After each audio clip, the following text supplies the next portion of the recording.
Uy, remind lang kita ha. Nasa season ka na ngayon ng dati mo lang pinagpipray.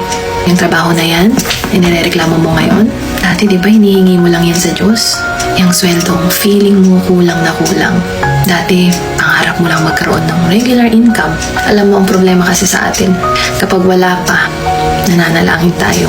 Pero kapag nandyan na, reklamo tayo.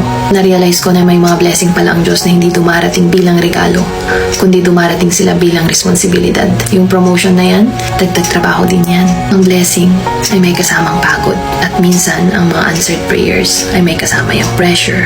Kasi minsan, kaya ka pagod. Kasi dala mo yung bunga ng panalangin mo. Kaya bago ka magreklamo, pasalamat ka muna. At sabihin mo, Lord, pagod ako, pero salamat.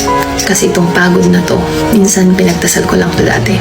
At tandaan mo, ang buhay na meron ka ngayon ay maaaring pangarap lang ng dating ikaw.